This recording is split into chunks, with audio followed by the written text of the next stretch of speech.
E aí, galera do terceiro ano, tudo bem com vocês? Sempre com muita saudade de vocês. Então, gente, hoje é a nossa aula de história e nós vamos continuar falando sobre, os processos, a política no país. Então, hoje a gente vai falar sobre eleições, que é uma parte essencial, do mundo político dentro do nosso país, Então, bora lá, galera. Vai ser uma aula interessante, é um assunto que vocês vão levar pro resto da vida, então preste atenção. Antes de mais nada, eu vou pedir para você botar a sua mãozinha na sua cabeça e orar comigo, tá certo? Eu vou falar e você repete aí na sua casa. Senhor Jesus, muito obrigada pela sua misericórdia e bondade que tem tido todos os dias para comigo. Senhor Jesus, abençoa essa aula, que eu consiga entender todos os assuntos. Em nome de Jesus, amém. Amém. Agora faz a declaração de fé comigo. Com voz de trovão, viu? Há um só Deus, há uma só verdade, a palavra de Deus. Há um só Senhor e Salvador, Jesus Cristo, que veio ao mundo, viveu sem pecado, morreu, ressuscitou e voltará. Amém? Tá? Ó, gente, eu tô de casaco porque eu tô morrendo de frio, tá certo? Mas é isso aí, galera. Vamos estar sempre colocando as nossas vidas diante de Deus e pedindo sempre direção a Ele, ajuda a Ele, que nesses tempos difíceis é especial, é necessário que a gente esteja sempre se debruçando aos pés do Senhor, tá certo? Eu falei a vocês lá na frente, hoje a gente vai falar sobre as eleições, mas pra gente entender direitinho o que é uma eleição, eu botei aqui o que é democracia. Vocês já ouviram essa palavra alguma vez? Então, eu peguei o que é democracia lá no dicionário e diz assim: governo em que o povo exerce a soberania, sistema político em que os cidadãos elegem os seus dirigentes por meio de eleições periódicas. Então, gente, nós vivemos num sistema de governo que permite que os cidadãos escolham quem é que vai dirigir o seu país, dirigir o seu estado, dirigir o seu município, tá certo? Nesse sistema, a gente pode dizer quem a gente quer, votar nessa pessoa, e a pessoa que for mais votada, que for mais querida pela população, vai ser eleita, certo? Isso é democracia. Um sistema onde a gente pode eleger alguém, certo? Fazer uma eleição. Para a gente saber o que é eleição, a gente precisa saber que nós estamos inseridos num sistema político que permite isso. E você vai dizer, mas existem lugares em que você não pode escolher a pessoa que vai dirigir o seu país? É verdade. Existem lugares em que não existe essa liberdade. Mas isso a gente pode falar em uma outra aula, tá certo? Pronto. Mas agora sim a gente vai para a pergunta que não quer calar, Para que servem as eleições? O que a gente faz com as eleições? Por que é tão importante as eleições? Então, como eu disse antes, em democracia, a gente usa a eleição para escolher os nossos representantes. Então, pense aí comigo. Se você está escolhendo a pessoa que vai mandar no seu país, mandar na sua cidade por 4 anos, será que você não precisa escolher essa pessoa muito bem? Será que a eleição não é uma coisa importante? Pôr uma pessoa que vai gerir toda uma cidade, todo um país, um estado, é uma coisa muito importante, certo? Mas como a gente não vai ficar falando assim só vagamente, como é que são feitas as eleições no Brasil? Quais são os pré-requisitos que você precisa ter para ser um eleitor? Então bora lá, a gente vai ver isso também.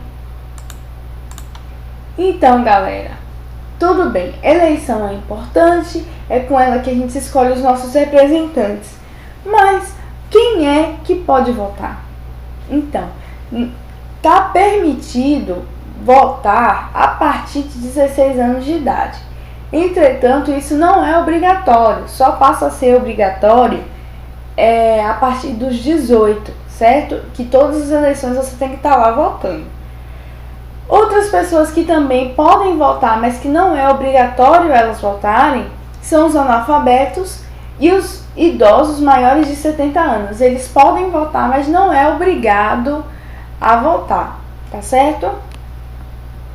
Os estrangeiros naturalizados brasileiros também podem votar. Mas estrangeiro, gente de fora, vai decidir o governo do meu país? Nada a ver. Não, gente. O que é um estrangeiro naturalizado? Ele tomou para si o título de brasileiro, certo? Ele cumpriu os requisitos que o governo exige para ser considerado um brasileiro e ter os direitos de um brasileiro. Então, os estrangeiros que são naturais, que são naturalizados brasileiros, eles também podem votar, tá certo? Tirando isso, os estrangeiros não podem votar, tá certo? Só quem pode votar é cidadão brasileiro, ok? Aí você vai me perguntar, como é que funcionam as eleições? Galera, eu botei um vídeo em anexo nessa aula, né, lá no portal, que mostra como é que explica tintim por tintim como é que faz uma eleição, tá certo? Então vou deixar esse vídeo lá e vou acrescentar algumas informações para vocês. Por favor, assistam o vídeo, faz parte do assunto da aula, tá certo? O que eu vou trazer aqui são outras informações que vão complementar esse vídeo, ok? Então, nas eleições, o voto é secreto. Aqui no Brasil, a gente não precisa dizer em quem a gente votou se a gente não quiser, tá certo? Por que o voto é secreto no Brasil? Porque as pessoas, às vezes, querem comprar o voto da outra pessoa ou querem ameaçar para que a pessoa vote no candidato em que ela quer. E não é bem assim. Não pode ser assim uma votação, senão o resultado não dá o que a gente queria, não dá um resultado melhor. Então, para que ninguém seja ameaçado, para que não haja nenhum problema, o voto é secreto. Você só conta se você quiser, tá certo? Deixa eu te dizer. No caso dos candidatos que não alcançam, porque assim, quando a gente vai fazer uma eleição, os candidatos ganham pela maioria de votos, tá? Se eles não conseguirem alcançar metade dos votos, né, 50% dos votos mais um, é feito um segundo turno, onde vota-se novamente. Então, quando você está assistindo o jornal, ou quando você se lembra da última eleição, que seu pai votou num dia e depois teve que ir votar novamente, então foi porque aconteceu um segundo turno. Os candidatos não teve uma maioria de votos num só candidato, então eles voltaram de novo com os candidatos que tiveram uma maior pontuação, né, um maior nível de votos, para poder decidir entre esses dois, esses três, né, para decidir entre eles qual será o candidato eleito, certo? O voto no Brasil é feito numa urna eletrônica. A urna eletrônica é uma coisa nova, ela não existia desde sempre. Antes era feita numa cédula de papel, tá certo? E agora nós temos a urna eletrônica, ok? As eleições são feitas de 4 em 4 anos. Aí você vai dizer, são feitas de 4 em 4 anos? Não, presta atenção. As eleições, sim, nós temos eleições de 4 em 4 anos, mas elas vão se revezando. Então o que acontece? De 2 em 2 anos nós vamos votar, mas os mandatos das pessoas que a gente vai votar duram 4 anos, ok? A não ser os dos senadores, que os senadores duram 8 anos o mandato deles, tá certo? Então, galera, eu vim aqui conversar agora com vocês quais são as responsabilidades de um eleitor. Você já parou para pensar quais são as responsabilidades de um eleitor? O que o eleitor tem que fazer para ser um bom eleitor? Como eu falei para vocês antes, as eleições servem para escolher os representantes, as pessoas que vão lutar pelo nosso direito, lutar pelo bem-estar da população. Então, se você for pensar, quem escolhe essas pessoas tem que ter responsabilidade, né? Porque a gente fala, mas os políticos têm que fazer o que eles prometeram, eles têm que ser responsáveis com a população e tal. Mas o eleitor também tem que fazer atitudes, escolhas responsáveis, tá certo? Então, quais são algumas características do eleitor responsável? O eleitor responsável não vende o voto, né? Tem gente que vende o voto por coisas banais, né? Sendo que o voto é algo importante para o país, tá certo? O eleitor responsável não vende o voto, ele pesquisa a vida dos candidatos e vota bem. Para você ser um bom eleitor, para você ter uma boa escolha, né? Você tem que pesquisar a vida dos candidatos, pesquisar quais são as suas propostas, o que é que eles querem fazer de bom para a população, o que é que eles fizeram em outros cargos que eles possivelmente podem ter exercido, qual é o currículo deles, as formações, tudo isso. Você tem que conhecer o candidato que você pretende votar, para saber se realmente ele está de acordo com aquilo que você acredita que seja melhor para a nação, né? Então vamos lá, o que mais? Estudar mais sobre política e se manter informado. É essencial que um bom eleitor se mantenha informado de tudo que está acontecendo no meio político, tá certo? Por quê? Porque se ele não souber o que está acontecendo dentro da política, como é que ele vai escolher a melhor pessoa para representar na política? Não tem como, né, gente? Então, bora.